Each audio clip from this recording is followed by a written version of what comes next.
Hello everybody, welcome to episode number 13 of the BIVBlog, Benedict's IT video blog. My name is Benedict Stockerbrand and today I want to show you how to equip a notebook with additional Ethernet interfaces and how to do this properly. Currently I'm in the process of setting up a new system on an external hard disk, which is my master copy of the server I use for trainings. I connected the external disk to one of my training notebooks, which is a Toshiba Protege R700, which is notorious for driver problems with anything but Windows. So I start off with this. I normally use a bigger machine for myself, but I want to be able to use these or one of these as a fallback. I've got 13 of them in total. And the best way I think to do this is start off with one of these, make sure everything is up and running there, and then eventually check that everything works on the bigger Tecra as well. Anyway, the problem is pretty much all notebooks these days only have a single Ethernet interface, which is rather limited if you want to do IPv6 trainings, and that's what I do a lot of time. So what options do we have? Well, network cards. Okay. That's an option, but not with a notebook.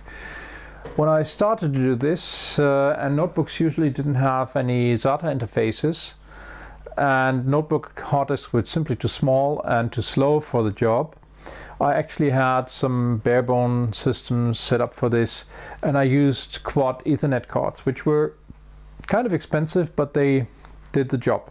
Only these days, I'd rather not carry a separate machine with me all the time. It's just a pain when you're traveling. Second option, USB to Ethernet adapters. Now these have two major problems.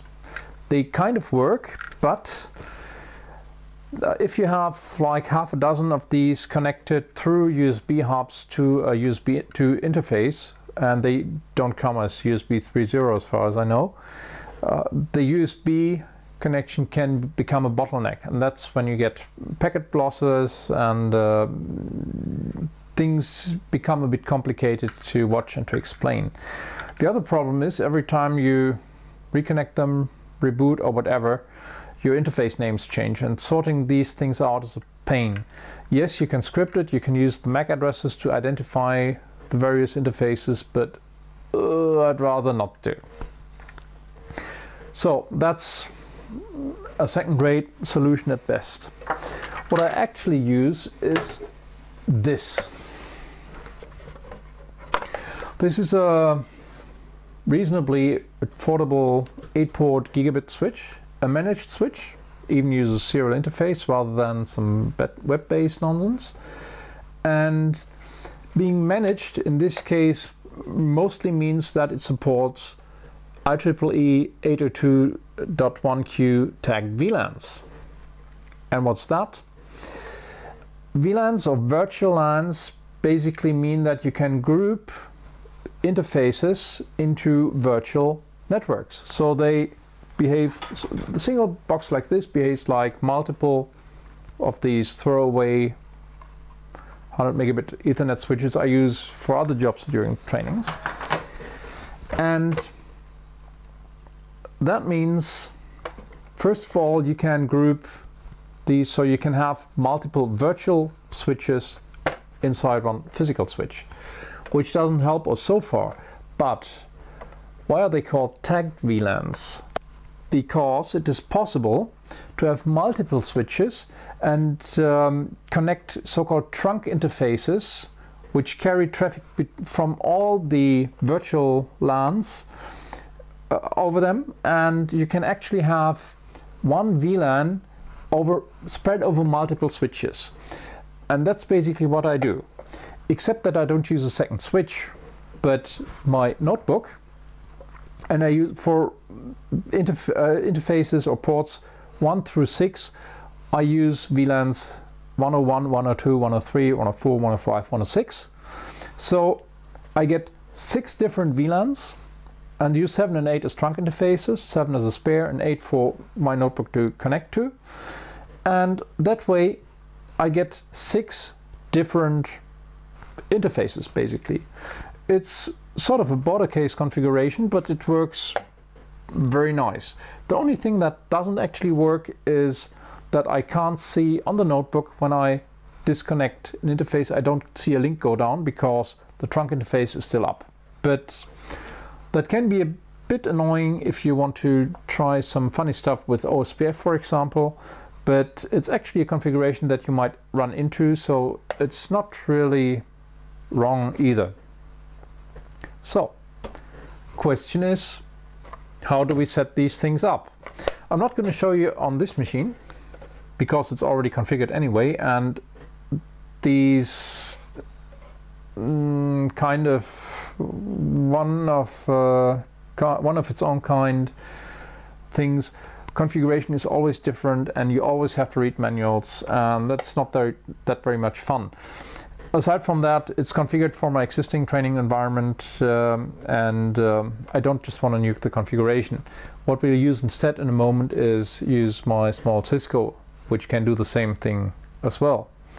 So this is really just to configure once we're through with everything else and we are sure everything works. Right, let's take a look at the Linux box. Except one thing. For this to work properly, you have to make sure that the interface actually has a link. Otherwise, you get some funny effects while testing, and I just use one of my throwaway switches for that right now.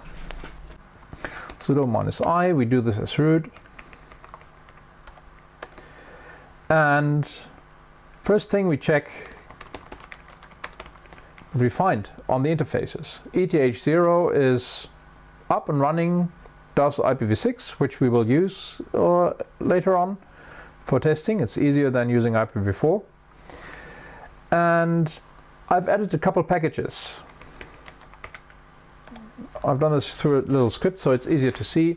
So I've done apt-get install, and VLAN is the one we really need. What do we need?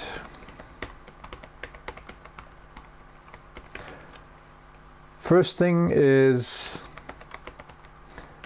make sure that the network manager stays away from our physical interface, ETH0. That's iFace ETH0, auto ETH0, iFace ETH0, iNet manual.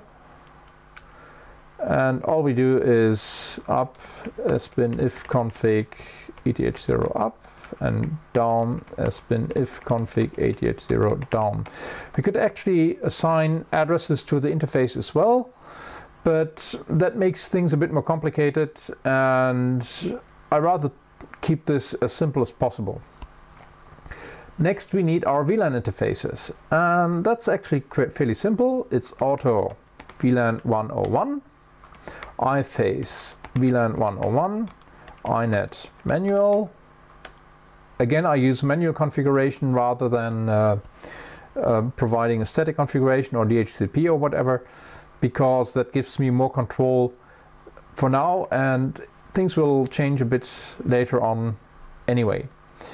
So important thing here is VLAN raw device, and I have no reason why they call it device rather than interface, is ETH0.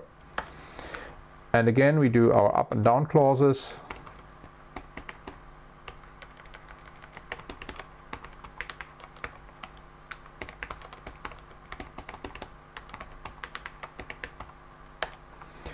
There. That's pretty much all we should need. And at this point, we do service networking start, which we're not supposed to do because all sort of fun things could happen. But it works in this case, and yes, I do reboot the machines as I explained in the previous episode, but not right now because I have the desktop capture program running. Now if we do an ifconfig -a and take a look at what happened, we see ETH0 is up, has an IPv6 link local address, which we'll use in a moment, and VLAN 101 has come up as well. it actually uses the same hardware address as the Ethernet interface, which makes sense because it's running on the same hardware. We also have a IPv6 link local address, which is the same as with ETH0 again, because it's based on the hardware address. It's up and it's running, and things should actually work. Now, let's try something. Ping 6 FF02 :1% VLAN 101. In case you haven't used IPv6 yet, this is the all-node link local multicast address. Link local scope is basically addresses only used within a subnet, which is called link in this context.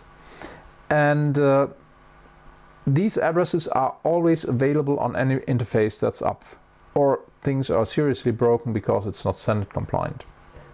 So if we ping this address, we should actually see an answer from ourselves, and that works. Great.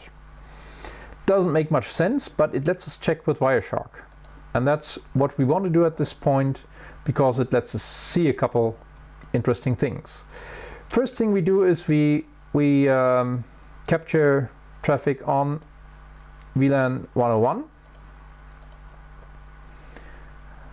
and we see our ping packets.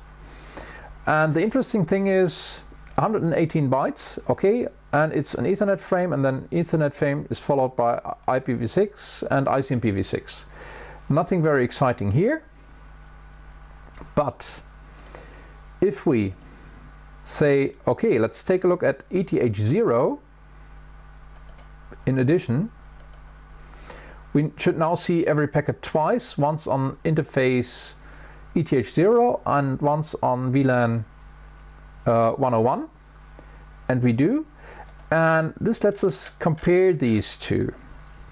Now, here we see the packet on the VLAN interface, which is 118 bytes long, and just frame Ethernet frame header, or frame info, which is just Wireshark's way to provide all sorts of information about timing and such, and coloring and so on and on.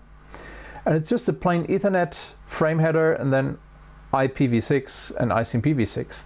However, if we take a look at the same packet on interface ETH0, unfortunately Wireshark doesn't give the interface name, just the interface number, we see an Ethernet frame header followed by an IEEE 802.1q virtual LAN header, which says VLAN ID is 101.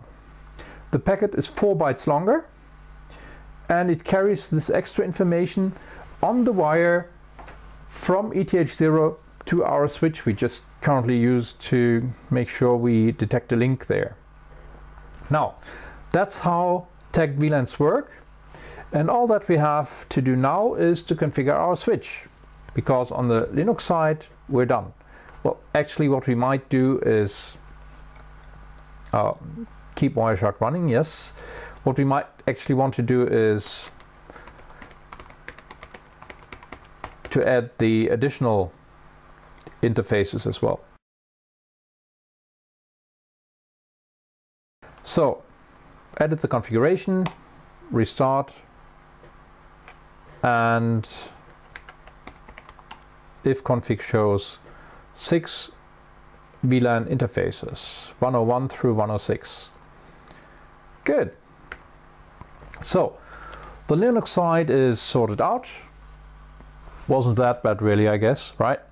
So now let's take care of the switch. And in this case, I use my trusted old, and by now discontinued as far as I know, little Cisco 1800, which is kind of a hybrid between a router and a switch. Has a couple funny interfaces, two basically router interfaces, 100 megabit fast Ethernet. It has a BRI interface, which one's that? There. So you can do ISDN with it if you still have an ISDN phone line, which I don't. And it has 8 switch ports, which we can use like an ordinary switch. And it also has 2 Wi-Fi interfaces, but never actually used these for training. Okay, so I've already made sure that this machine is in pristine configuration. So now we hook it up. There's the USB to serial adapter. And yes, I'm doing all of this through the serial interface and no passwords and nothing. Go in there. So there's that, and of course we need to connect our notebook to this machine, and we use interface fast Ethernet 9 as the trunk port. And yes, even Cisco's need power, so you can hear the fan basically. Right,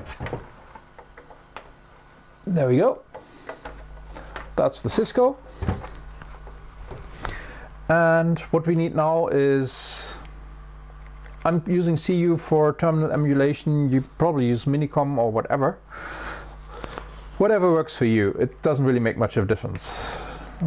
Def TTY USB 0, speed is 9600 baud. Oops. Who's using that? Hang on, that's...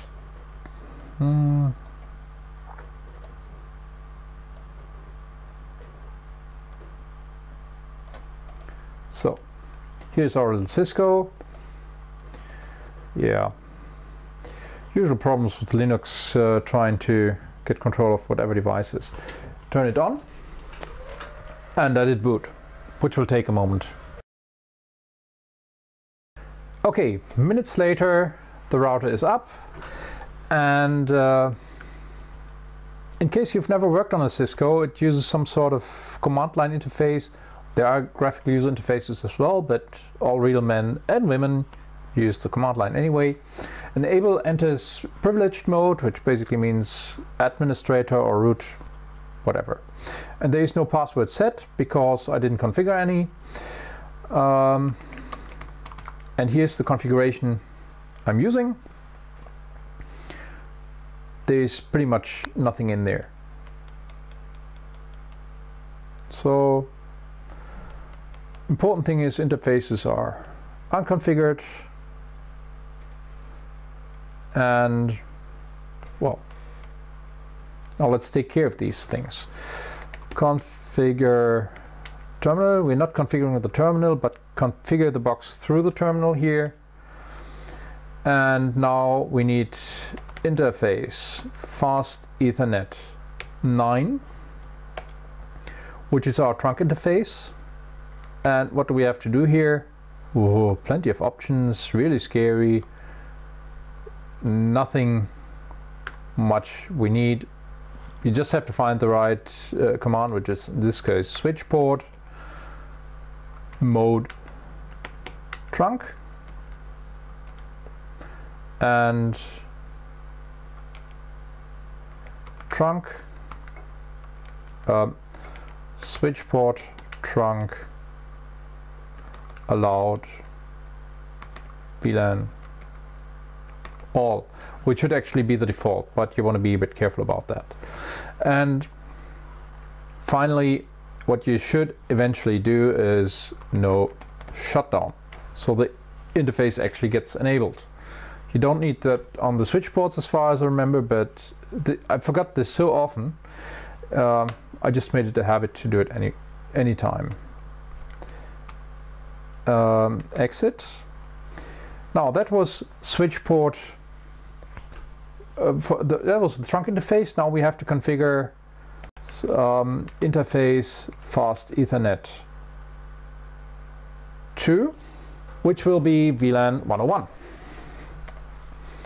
And again, it's switch port mode is access. That should be default, but just to be on the safe side, access switch port access VLAN 101, and no shutdown. End. And that should be Now, if we want to test this, we start our ping again. We still only get an answer from the notebook. So to test this, I've also set up a second notebook with a Ubuntu Live CD. Interface is up and running, doing IPv6, so it will have a linked local address. And as soon as we plug it in here on interface number 2, we should see an answer from it, which shows up as a duplicate with ping. And here we should see something, which we don't. Why is that? Because the Cisco just realized something has happened on that interface, and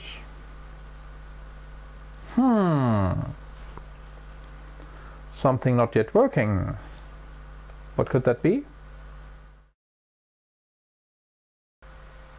Well, okay. So what has happened here? I always fall for this. Cisco's are sluggish when it comes to these sorts of things. So it took some time to figure out that there's something connected on that interface. Right. Okay. So that's basically all there is to it. And with this setup, I can use 6 interfaces on the Cisco. Well, I have to configure them similarly, but at this point I can use the interfaces on the Cisco for additional interfaces to my notebook. The one thing you shouldn't forget at this point is normally to do a copy running config to startup config, or write mem if you like, to save the configuration so it survives the reboot of the Cisco. But that's all there is about it. Isn't really scary, and what we'll see later on is why this is so useful to me. The next thing I'm going to do, or the 2 more features that I need on this machine, one is virtualization, so I can run virtual machines on it. That's going to be a bit of work.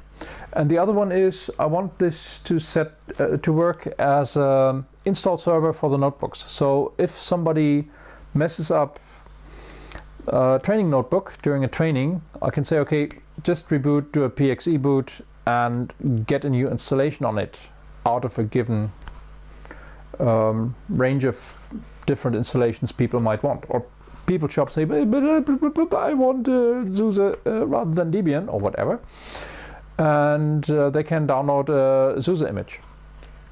So those are the things I'll actually have to take care about, and they'll be topics for the next few episodes.